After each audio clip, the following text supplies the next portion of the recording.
Hello and welcome back to the CG Bros.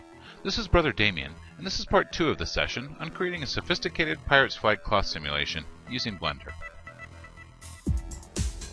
Now we left off in part 1 setting up some basic properties on our cloth, and had just activated self-collision on our cloth simulation. Let's go ahead and continue on. Now something I'd like to touch on briefly is about these layers. Now I have my flag mesh on layer 2, and my original mesh on layer 1. We can work on any layer we choose, and we can move things to different layers if we want. Just select the item and hit the M key, then select the layer you want to move it to.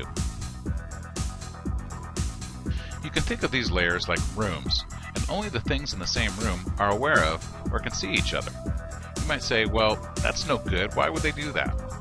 Well, I use these layers as a quick and easy way to bring meshes, forces, particles, and other things in and out of my simulations. Sometimes I set up different combinations of forces and strength settings on different layers, and move my cloth meshes in and out as needed, and the layers thereby act as a master effects controller for the different effects in my shot. Now this really helps keep things organized and simple.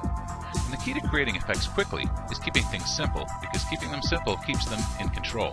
And control is the name of the game when it comes to creating effects that not only meet the client's expectations, but meet time and budget constraints as well. Now let's add some directional force to the flag's animation. And I'll do that by adding a wind field to our flag. So come up to the Add menu set, and down to Force Field, and select Wind. Now wind is a global force, so no matter where you place the icon on the view, the effect is going to be the same. So let's set the wind strength to 500, and introduce some randomness by setting the noise value to 3, and the flow to 10 to get a bit more motion, and resimulate. Now the wind is blowing down the flag's axis, and we should start to see some of the self-collision working as the tatters come together here. Yeah, there we go. Now I'm going to go ahead and pause it here and bake the sim out and come back when it's done. Alright, let's take a look. Now this is starting to really look nice. We're getting some nice rippling going on here, and look at the great detail we're getting here at the edges.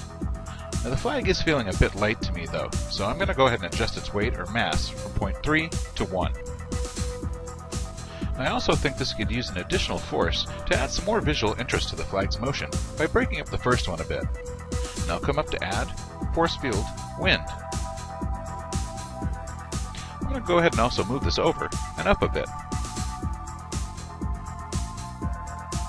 I'll also rotate it so that the direction of force is crossing across the flag rather than down its axis, as the first field is doing.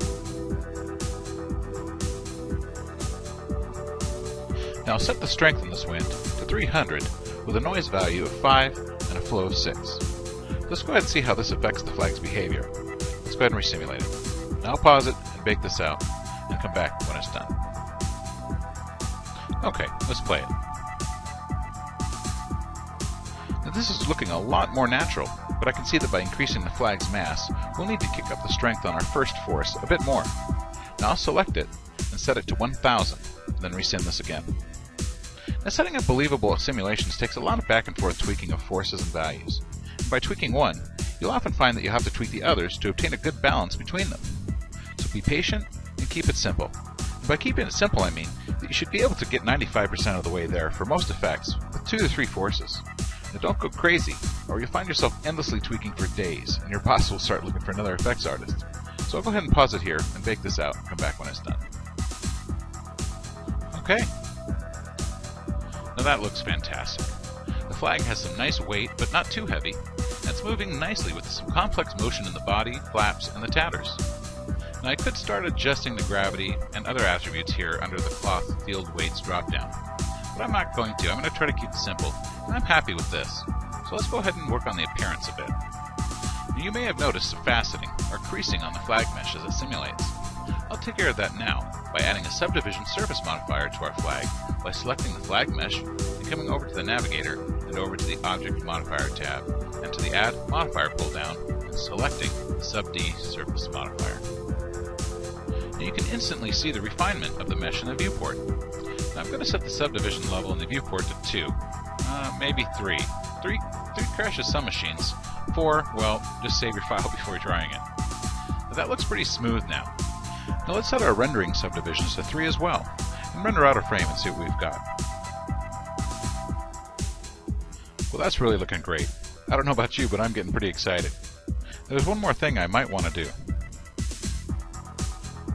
I might also want to add some thickness to my flag object. One way to do this is to add another object modifier to the mesh. The solidify modifier should do the trick for us.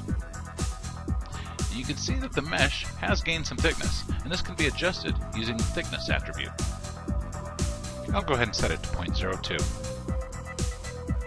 Now, something important to keep in mind here is that the order that a modifier appears in the modifier panel, or stack as it's called in Max, can make a big difference on how a mesh is deformed. In this order, you can see that the thickness has been achieved through an extrusion operation after being subdivided by the subdivide modifier. If you want a smoother, more tapered appearance to your edges, you may want to subdivide the mesh after adding the solidify modifier. And we can easily reorder the modifiers by hitting these up and down arrows. Now click on the up arrow of the solidify modifier to move it up. Now that the subd modifier is at the end, it smooths the result of the solidify modifier. And changing the order may also change the simulation as it changes the topology that the simulation is based on. Now, I find that simulating and baking the cache out first, then adding thickness for appearance works fastest and will be the best solution for most of the cloth sims that you might be doing. Now to bake out the simulation to cache, select the flag, go over to the Physics tab on the navigator, and enter the frame range for the cache. And hit the Bake button. To clear the cache out, hit the Free Bake button or the Free All Bakes button. And when your cache is done, you can scrub through your simulation in real time as it reads the cache data from the disk. And be sure to tweak your forces and mass settings for different and dramatic results. Then, throw in a light and render it out. And be sure to add some motion blur for ultra-realistic renders. Now, I hope you enjoyed learning to create this flag simulation in Blender, and had some real fun in the process, because in the end, that's what computer graphics is really all about, right? And we'll see you back here next time at the CG Bros.